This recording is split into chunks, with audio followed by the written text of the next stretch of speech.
இப்போ என்ன பண்ணிட்டு இருக்கீங்க? வீட்டில் எனக்கு ஒத்தாசையாக இருக்காங்க. ஓ, நல்லா சமைப்பியாம்மா? அதெல்லாம் செஞ்சுருவாங்க. என்னம்மா ரொம்ப அமைதியா இருக்க? எதுவும் பேச மாட்டேங்கிற? அதிகமாக பேச மாட்டா. ஏமா போய் சொல்ற? எதுவுமே பேசக்கூடாது நீ தானே சொன்ன. நான் நல்லா பேசுவேன் சார். பாடுவேன், ஆடுவேன், இன்ஸ்டாகிராம்ல வீடியோஸும் பண்ணுவேன். 500 ஃபாலோவர்ஸ்.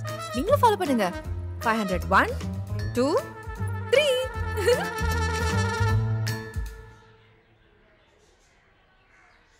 எல்லாரும் பேசுறத நிப்பாட்டிட்டாங்கம்மா.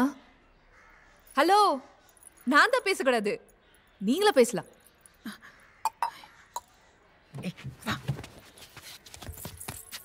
உங்ககிட்ட நான் என்னடி சொன்னேன்?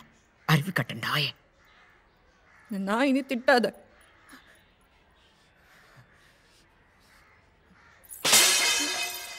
ஆண்டி, நான் எப்படி பேசுறேன்? ஒழுங்கா தானே பேசுறேன்.